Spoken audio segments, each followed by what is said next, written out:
कथा कहानियाँ चैनल में आप सभी का स्वागत है। माघ मास का 8वां अध्याय इस प्रकार है। यमदूत कहने लगा कि तुमने बड़ी सुंदर वार्ता पूछी है। यद्यपि मैं पराधीन हूँ, फिर भी तुम्हें स्नेहवश अपनी बुद्धि के अनुसार बतलाता हूँ। जो प्राणी काया वाचा और मनसा से कभी दूसरों को दुख नहीं देते, वे यमलोक में नहीं जाते। हिंसा करने वाले वीर यज्ञ, तप और दान से भी उत्तम गति को नहीं पाते। अहिंसा सबसे बड़ा धर्म, तप और दान ऋषियों ने बतलाया है। जो मनुष्य यल या पृथ्वी पर रहने वाले जीवों को अपने भोजन के लिए मारते हैं, वे कालसूत्र नामक नरक में पड़ते हैं और वहाँ पर अपना मांस खाते हुए रक्त पीप पान करते हैं और पीप की खींच में उनको कीड़ काटते हैं। हिंसक जनमान काने कुबड़े, लूले, लंगड़े, दरिद्री और अंगहीन होते हैं।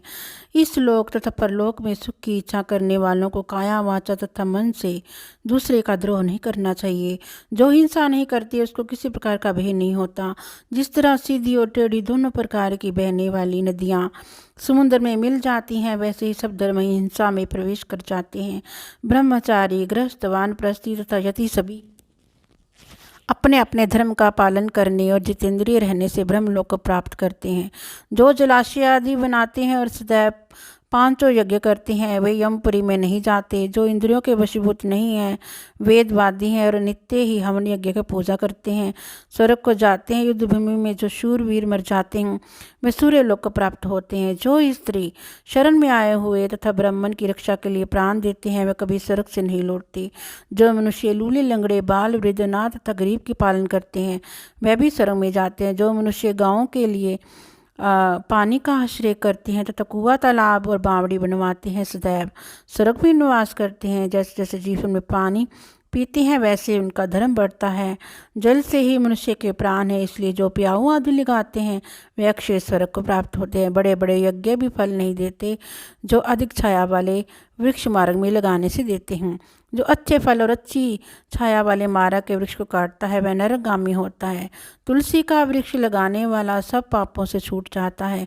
जिस घर में तुलसी वन है, वह घर तीर्थमान है। उस घर में कभी यमदूत नहीं जाती। तुलसी की सुगंध से पितरों का विचित्र आनंदित हो जाता है और वह विमान में बैठकर विष्णु लोक जाते हैं। नर्मदा नदी का दर्शन, गंगा का स्नान, तुलसी दल का स्पर्श, ये सब बराबर बराबर फल देते हैं। हर एक द्वादशी को ब्रह्मा भी तुलसी का पूजन करते हैं। रत्न, सोना, फूल तथा मोती की माला के दान का इतना पुण्य नहीं जितना तुलसी की माला के दान का है। जो फल आम के 1000 और पीपल के 100 वृक्ष के लगाने से होता है, वह तुलसी के एक वृक्ष के लगाने से होता है। पुष्कर आदि तीर्थ, गंगा आदि नदी, वासुदेव आदि देवता सभी तुलसी में वास करते हैं। जो मनुष्य एक बार, 2 या 3 बार रेवन नदी से उत्पन्न शिव मूर्ति की पूजा करता है अथवा स्फटिक रत्न के पत्थर में आप से आप निकलते हुए तीर्थ में, पर्वत या वन में रखी हुई शिव की मूर्ति की पूजा करता है और सदैव ओम नमो शिवाय मंत्र का जाप करता है, वे यमलोक की कथा भी नहीं सुनते। प्रसंग, शठता, अभिमान या लोभ से शिव पूजा करने वाले भी यम द्वार नहीं देखते। शिव पूजा के समान पापों को नष्ट करने वाला तथा कीर्ति देने वाला तीनों लोकों में कोई काम नहीं। जो शिवालय स्थापित करते हैं, वह शिवलोक में जाते हैं। ब्रह्मा, विष्णु तथा शिव का मंदिर बनाकर बेकुंठवासी होते हैं। जो भगवान की पूजा के लिए फूलों का भाग लगाते हैं, वे धन्य हैं। जो माता पिता, देवता और अतिथियों का सदैव पूजन करते हैं, वह ब्रह्मलोक को प्राप्त होते हैं। माघ मास का 9वां अध्याय इस प्रकार है। यमदूत कहने लगे, मध्याह्न के समय आया तिथि, मूर्ख, पंडित, वेद पाठी या पापी कोई भी हो, ब्रह्म के समान है। जो रात्रि के थके हुए भूखे ब्राह्मण को अन्न जल देता है, मध्याह्न के समय जिसके घर आया हुआ अतिथि निराश नहीं जाता, वह स्वर्ग का वासी होता है। अतिथि बराबर कोई धन संपत्ति तथा हित नहीं है।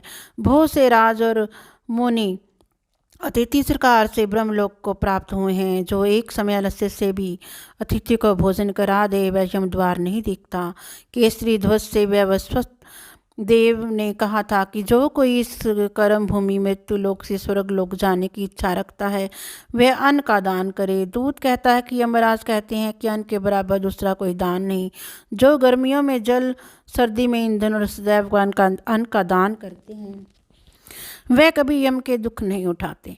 जो अपने किए हुए पापों का प्रायश्चित करता है नरक को नहीं जाता है। जो काया वाचा और मन से किए हुए पापों का प्रायश्चित करता है वह देव और गंधर्वों से भी शुभ लोक को प्राप्त होता है।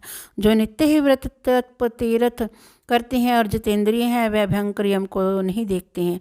नित्य धर्म करने वाला दूसरों का अन्न भोजन तथा दान त्याग दे नित्य स्नान करने से बड़े बड़े पाप नाश होकर यम को नहीं दिखता। बिना स्नान पवित्रता कैसे हो सकती है। जो मनुष्य पूर्व के समय में चलते जल में स्नान करते हैं वह बुरी योनि नहीं पाते, ना ही नरक में जाते हैं। माघ मास में प्रातः स्नान करने वाले मनुष्य को नियम पूर्वक तिल पात्र और तिल कमल का दान करना चाहिए। यमदूत कहते हैं कि हे विकुंडल, पृथ्वी सोना गो आदि परम दान करने वाला स्वर्ग से नहीं लौटता। बुद्धिमान पुण्य तिथियां व्यतीतात संक्रांति आदि को थोड़ा सा दान करके भी बुरी गति को नहीं प्राप्त होता। सत्यवादी, मौन रहने वाला, मीठा बोलने वाला, क्षमाशील, नीतिमान, किसी की निंदा ना करने वाला, सब प्राणियों पर दया करने वाला, पराये गुणों का वर्णन करने वाला, पराये धन को तृण के समान समझने वाला, ऐसे लोग नरक को नहीं भोगते।